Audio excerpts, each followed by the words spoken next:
our 22 News Broadcast Center, this is 22 News in Focus. Today, a one-on-one interview with Governor Deval Patrick. Here's Laura Hutchinson. Good Sunday afternoon and welcome to 22 News in Focus. I'm Laura Hutchinson. It has been an eventful 2013 so far. We recently heard from the governor of Massachusetts during his State of the Commonwealth address. He talked about where we stand now and where we're going. He also announced his pick for interim senator to temporarily fill the shoes of Senator John Kerry, who will replace Hillary Clinton as Secretary of State. A lot of big things happening in Massachusetts, and here to talk to us about it all, we have Governor Deval Patrick himself. Governor, thank you so much for joining us today. Thank you for having me, Laura. It's great to be with you. So Mo Cowan, we were all waiting. Who was going to be the pick? And you picked Mo Cowan. Talk to us about that decision first. Well, Mo is an extraordinary leader. He's wise, well beyond his years. He's got great perspective, a great listener, and extraordinary follow-through. And he is intimately familiar with the issues facing the people of the Commonwealth because he's been at my side for the last 3 years, most recently as Chief of Staff and before that as Chief Legal Counsel. So I think he's going to prove to be a really effective and wonderful steward of the interests of the people of the Commonwealth until they get to choose who the next senator will be. Can you talk to us about who you considered for this position? Because there was a lot of rumors as to who it could possibly be. Who's on your short list? Well, I could, but I won't. Okay. You know, there are a number of people, almost all of whom nominated themselves, if you will, to be on the list, and we're blessed, frankly, in the Commonwealth to have so much depth of talent. Mo, I think, rose to the top pretty quickly, although I did not actually offer him the position until the day before we announced it.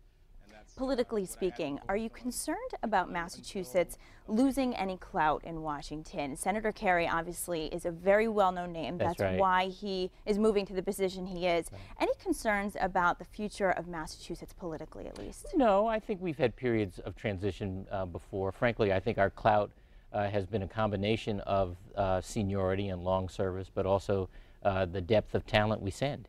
And Mo is very much in the latter category. Another big thing that we saw this week was the chief of the EBT program in the state. The DTA program. DTA, exactly. Transitional assistance, right. The welfare in the state. Obviously, this is something that we hear about all the time. Right. The reforms that you're making and working toward. He steps down. That sends a message to people. What are your thoughts on that, first of all? Well, you know, it's an important program, and he, I think, was a fine commissioner, but we can do better, and we need to do better. There are always constantly challenges to make sure that the right people and only the right people are getting the benefits, and we do relatively well compared to other states. But I'd like to do better than other states because on so many other measures we're doing better, and leadership is what I think Massachusetts has to be about. Okay, we're constantly hearing about, again, your welfare reform, programs. Also, the families living in homeless hotels, and that's something that we see a lot here in Western Massachusetts in particular. These two things tend to go hand in hand. We want to know that our money is safe. Taxpayers are paying a lot of money. Right. We want to know that it's going to the right hands. Sure. So how are we, really going to work on these two issues? Well, the first thing to do, of course, is to grow the economy so that people don't need those public assistance dollars and they don't need temporary shelter, which is what the investment strategy that I propose in the State of the Commonwealth is about. That's the very first thing. And there's been tremendous demand because of the global economic collapse on welfare benefits or on housing, especially for families, and in many cases for kids. In the case of homelessness, we've been on an effort not just to move people out of motels, but to move them into permanent housing. And in so many of those cases, what they need is wraparound services. It's not just the apartment itself, but it's the ability to get a job, to get training for that job, and in some cases, just the basic life skills of looking after themselves so that they are permanently independent. And all of those programs demand, I think, not just the close and effective scrutiny of and management of any administration, but the close scrutiny of the public as well. After doing these stories, we've seen that people are attracted to Massachusetts because of some of these generous programs that we have. I'm not so sure I buy that. Okay. But you finish your thought. I'm sorry, I cut you off. Is that something that's a part of the thought process, to close off some of those, you know, just because it is Massachusetts dollars and we want to know that we're helping Massachusetts people? That would be so. The reason I was quarreling with you is that there is some indication that people have moved to Massachusetts for the homelessness programs, not for the welfare programs, because frankly most of those are governed by federal regulation, as you may know. Sure. So they're uniform across the country. But we've taken some steps, I think, in the phraseology to narrow the door, to make it a little more, to ask more questions, really, before a person becomes eligible for homelessness programs. And it's not out of a sense of lack of compassion. It's about stewardship of the public's money and the public's interests. And as I say, as we focus more and give agencies more flexibility to solve problems on the front end before people become homeless, maybe it's a little extra cash to help them make the rent payment. Maybe it's negotiating a peace settlement at home so that they can stay on the sofa for a little longer with that relative. Those are steps that we have taken. I think they are important. They've been resisted by some of the folks who do homelessness advocacy, but I think they are the right things to do. You've mentioned June of 2014 as when you would like to see people out of hotels and into permanent housing. Right. Do you still think that is that a lofty goal, or do you think that we can meet I think we can do that. I really do. And but I think it will require a discipline. It will require us staying on course, and that is difficult for some people because they see. And we get anecdotes from time to time of people being turned away who, in someone's view, should not have been turned away. But I'll give you just an example, if I may. Someone will come and say, I need a place to be, I need a hotel or a motel room because I'm living in my car. Well, let's ask the question, tell us the make and model of your car. And in two examples I can think of, the person couldn't say the make or model of their car. So I think it's not, as I say, a lack of compassion. I just think it's fair to ask some questions to make sure that the right people are getting the services. Very good. Governor Deval Patrick, you had your State of the Commonwealth address, and I would like to talk. There was a lot you talked about there, so we're going to take a short break and pick up there after this. So stay with us with the governor. You're watching 22 News in Focus.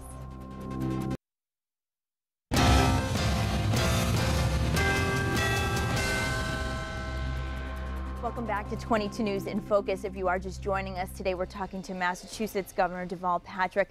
Governor, last week we heard your State of the Commonwealth address, and many people who watched heard one thing, and that we're raising taxes and going to increase spending. And of course, in this economy, it's a tough pill to swallow. So for those of us who aren't privy to all the details and the planning that goes into it, talk to us about how you came to that. Well, I believe very much that we have to have growth. We have to create jobs. We have to create opportunity, and there are reasons for that range from just relieving suffering and giving people a reason to hope to the character of the Commonwealth and of the country. And as someone who spent most of his life in the private sector and in business, I understand that in order to get growth, you have to have investment. And in the case of government, that means investing in things that leave our Commonwealth stronger today, but also for a generation to come. We've had a long time of disinvestment in our transportation infrastructure, in everything except the big dig, and in some respects, we've done that disinvestment and lack of investment because of the big dig. We've concentrated on just one project in downtown Boston. We've had good progress in the schools. And overall, we're doing well. We're #1 in the nation in student achievement.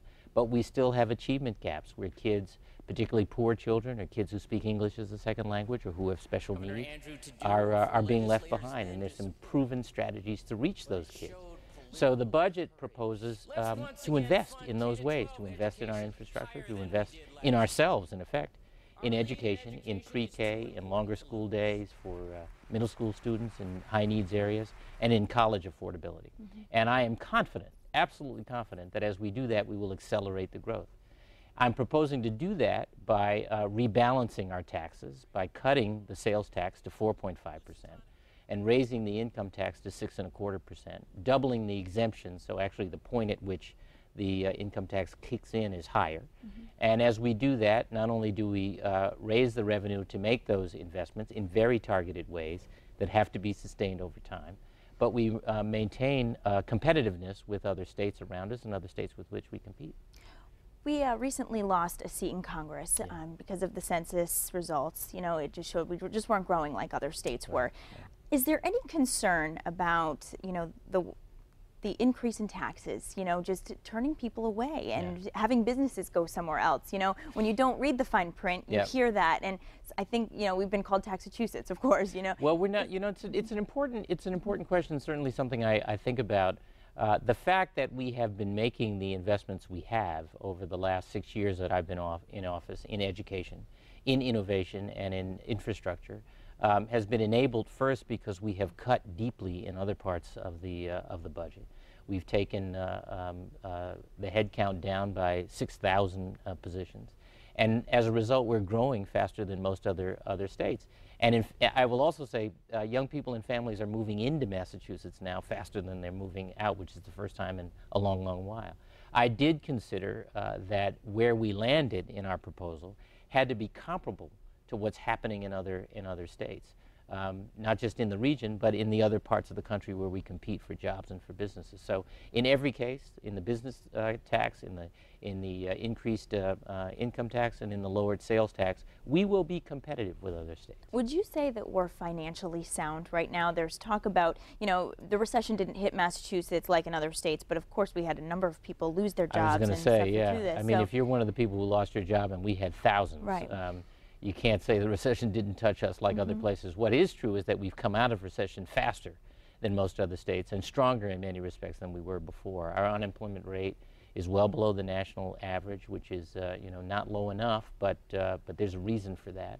And some of the states that are pointed to with you know, low or no income tax have unemployment rates that are very much higher than the national average. So I believe we have to be about making the kinds of sacrifices that actually make us stronger over time, in the same way, Laura, that our grandparents did for us. And that's why I'm able to take the Pike from Boston out to Springfield. Okay, and we talk about the sin tax, so to speak, you know, the cigarettes and the soda and the candy, you know. This is something that, you know, we've seen the mayor of New York make some big steps toward, you know. Where do you stand on this? Obviously, it means people are going to be spending more, or, you know, what is your thought process? Well, I think that you know, these are changes that I've proposed in the past, as you know, and they have not been enacted. But when you consider what sugar soda, and remember, I used to work for a sugar soda company, I don't think it's sinful. I do think we've got to deal with what's happening, the connection between soda and candy and the obesity epidemic. And so raising through those means the funds to fund the public health programs, I think, is a reasonable thing, and the same is true of smokers. Okay. As far as the, you know, education goes, you mentioned that, and that's obviously where your thought process is as far as the raising funds go. You know, what would you say to the people here in Western Massachusetts, in Springfield in particular? You know, test scores here in Western Massachusetts are not always where they should be. How are we going to make that better? So as I say, we're doing well as a state, but it turns out that in the places where poverty is concentrated, which tend to be our so-called gateway cities, and Springfield is one of them, that we're not doing as well as we can. That there's much more disparity between the high-performing kids and the kids who can perform well but aren't. And there are a couple of strategies that we know work. One is assuring that poor children have access to quality early education, because reading and numeracy proficiency by the 3rd grade, by so much research, shows that you know, is an indicator of your future academic success. So we ought to concentrate on that. Again, that's a long-term play, right? It doesn't turn it around right away, but it is about a better tomorrow. It's also true that longer learning time, longer school days in the middle school years, incredibly high impact in high needs areas. That requires some additional resources. And then making sure that young people have an opportunity to develop develop themselves for middle skills jobs through our community colleges, or to afford public higher ed, is the other part of this puzzle. And these two topics shouldn't go hand in hand, but these days they do. Your position on gun control, stricter gun. We already have very strict gun laws here in Massachusetts, but you know, what do you think about that? Obviously, you want your schools protected, and we've had some, you know, scares since the Connecticut shooting. So what are your thoughts on that? Well, we do, you're right, we do have very strict gun safety laws, but there are a number of loopholes. There was a terrible tragedy out in this neighborhood not too long ago with a young boy and a machine gun at a gun show. The access for someone who is not trained to guns of that kind, the notion that these magazines that have rounds of 10 and 20 and more in them, those are things I think we ought to look at, and we're trying to look at, and we want to engage gun owners and hunters and sportsmen and women in that. It's happening at the national level, brought on by the tragedy in Newtown, and that's not a bad thing at all. There's a way to do this that is sensible and fair and respects the rights of gun owners, but also respects the interest that all of us have in public safety. Do you think that there needs to be more security in schools, officers in schools, you know, police cruisers parked outside? No, I don't. That's not the first choice. I mean, turning schools into armed camps. Look, I went to such a school when I was growing up on the south side of Chicago because there was so much gang activity, and I can tell you that there was much more emphasis on security than on learning. And that's not the kind of environment we want to encourage. But there are things we must do around public safety, and some of these we have proposed in our own gun safety reforms. Okay, very good. And what's next while we're on the topic of the budget and the plan for this year? I guess what is next with that? You've made your proposals, right, and what do you see happening? Well, I think the point now is to engage. The legislature has a process which has to be respected. It starts in the House, and they will debate it and pull it apart and put it back together, and we'll be engaged with them. And then later in the spring, it'll move over to the Senate side. But it's very, very important that the public engage, and not engage in the way we so often do by retreating to our usual rhetorical corners, but really to look at the facts, and we put a lot of facts out. There are a lot on the website. There's information, or will be soon, about where specific projects are in specific parts of the Commonwealth on this plan, and start asking yourselves, is this really what you want, or do you want to leave things as they are? And that's a choice too. And I believe it's a choice that is a no growth or low growth choice, and not one that's right for us. Okay, very good. And when you made that speech, you said you would only make one more, so there's a lot of questions about what's next for you. So we will take a short break and then maybe ask you that question after this. Stay with us. You're watching 22 News in Focus.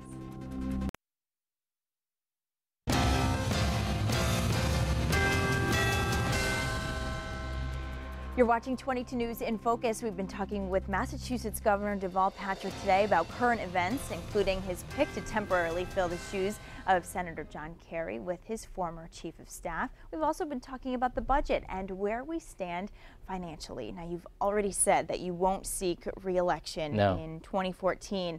Can you tell us anything about why you made that decision? Was that an easy decision for you? Well, you know, you're right. We don't have term limits, and I'm having a ball. I'm an impatient governor, and I'm pleased with how much we've been able to accomplish. We have a lot more to accomplish, but I promised my wife 2 terms, and that was it, and I would come back into the private sector, and I intend to do that. Okay, so a run for president, or? Did you not hear the private sector part of it? No, look, it's there's an old-fashioned kind of image of something we used to call the public citizen, meaning someone who comes in and out of public life when you think you have something to accomplish. And I like to think of myself as civically engaged, and I was in the when I worked in business and as a private lawyer, and I hope to continue to be. If there's another opportunity and I think I have something to contribute, then I can cross that bridge when I come to it. You wouldn't rule out Washington? Yeah, no, I have the only job in politics I've ever wanted, and I'm honored to do it, and I'm doing my very best at it, and I intend to run through the finish line. Okay, how do you feel about where we are now as opposed to when you walked in the door, you know, and what would you still like to do before? Well, you know, when I walked into the door, I wasn't anticipating a global economic collapse. You weren't? No. But I would say that the fact that we are growing faster than most other states, certainly than the national average, that we've come out of recession faster than most other states, that we're first in America in healthcare coverage and student achievement, in veterans services, and in energy efficiency, that we are #1 in America in economic competitiveness and in the level of entrepreneurialism, that our budget is balanced, the structural deficit is gone, and our bond rating is higher than it's ever been in the history of the Commonwealth. Those are all great things. We have so many reforms that we have worked on and accomplished. That work, by the way, is never over. It's a hallmark of any great organization, whether it's a government or a business, that you're constantly looking to self-improve.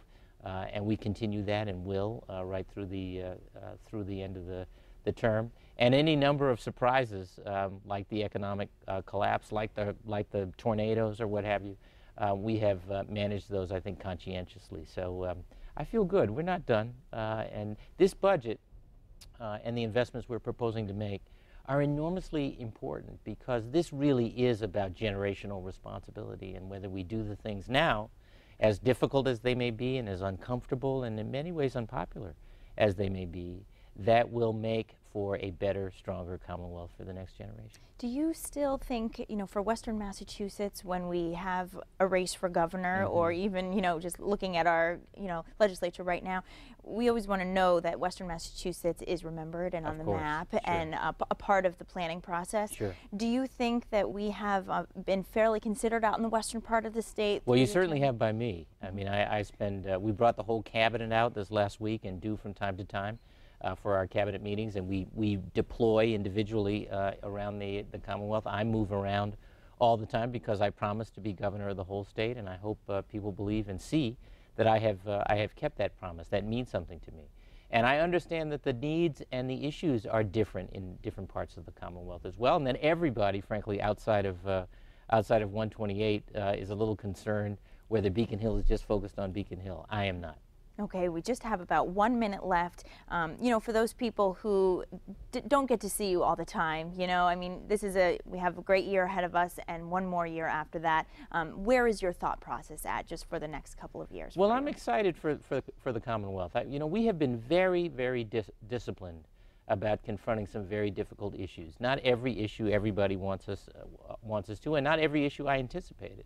But you know, this is a fact-based administration, but a very ambitious and forward-looking administration. And if we are not doing today what leaves us stronger tomorrow, then it does not interest me. I'm not interested in governing for the next news cycle or the next election cycle, but for the next generation. Very good. Governor Deval Patrick, thank you so much for joining us. Thank you, Laura. It's wonderful to be able to talk to you like this. Thank you. And we're going to have the last word for you after the break. Stay with us. You're watching 22 News in Focus.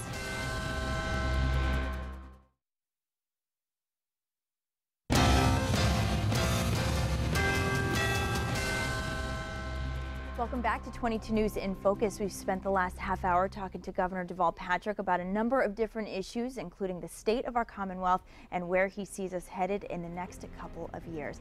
That is our program for today. If you've missed any of it, you can watch it in full on our website at wwlp.com.